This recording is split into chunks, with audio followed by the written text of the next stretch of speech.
Assalamualaikum dan selamat sejahtera. Nama saya Siti Nodaina binti Rohaizi, nombor pendaftaran 23DBS 17F2025. Dalam video ini, saya akan membentangkan laporan akhir latihan industri.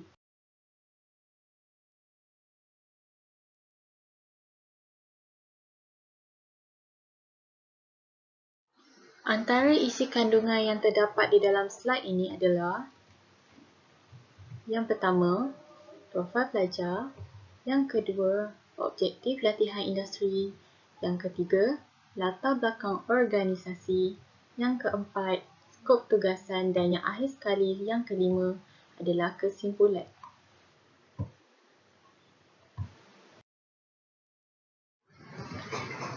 Profil pelajar.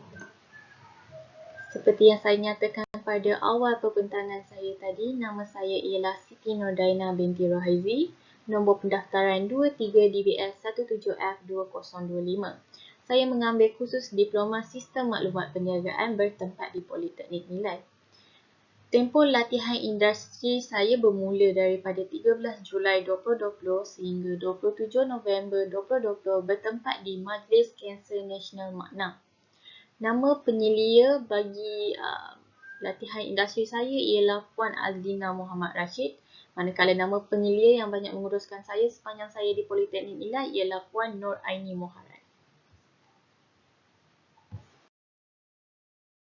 Seterusnya adalah objektif latihan industri. Objektif utama latihan industri adalah untuk mendedahkan para pelajar kepada alam pekerjaan sebenar yang bakal ditempuhi selepas tamat pengajian di Politeknik kelak. Seterusnya, latihan industri dapat menambah dan meluaskan pengetahuan teknikal dan kemahiran pelajar. Di samping itu, latihan industri juga akan membuatkan pelajar lebih berkeyakinan diri ketika menceburi alam pekerjaan setelah menamatkan pelajaran. Kemudian, kita akan pergi kepada latar belakang organisasi. Majlis Kanser Nasional atau lebih dikenali sebagai Makna merupakan sebuah pertubuhan sosial bukan berasaskan keuntungan yang ditugaskan untuk mengumpulkan dana dan menggunakan setiap usaha, kepakaran dan kebajikan untuk setiap lapisan masyarakat bagi melawan kanser dan mengurangkan kesakitan dan penderitaan yang sering dialami oleh pesakit kanser.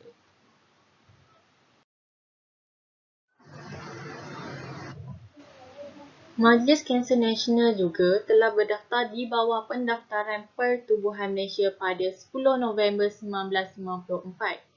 Ia juga telah dilancarkan secara rasmi pada 30 Mac 1995.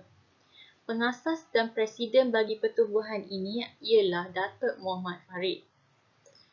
Ibu Pejabat Makna bertempat di Kuala Lumpur, Malaysia, dan akhir sekali organisasi ini dinamakan selepas Perkataan Bahasa Melayu bagi Makna dan slogannya adalah mengingati makna kehidupan.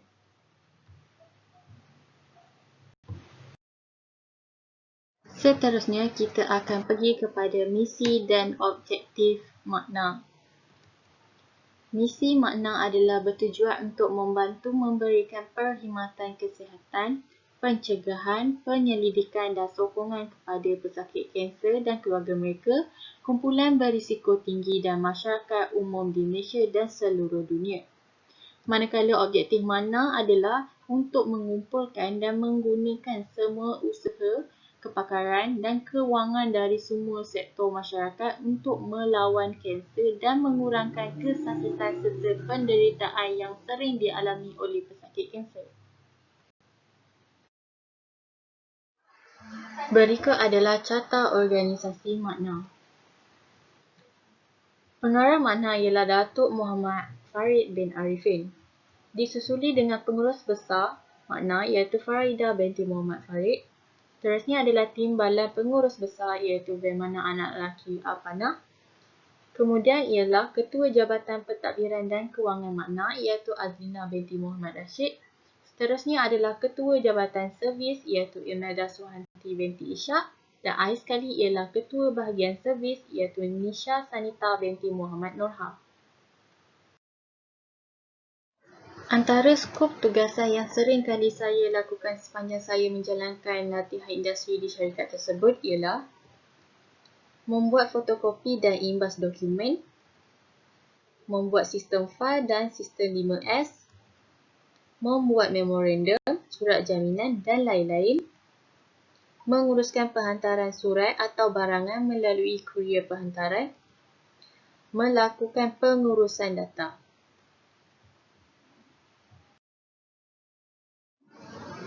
Menghubungi dan membuat panggilan telefon, menghantar kehadiran staf, melakukan sistem pengurusan cuti, membuat pengurusan hadiah staf dan akhir sekali ialah menguruskan stor.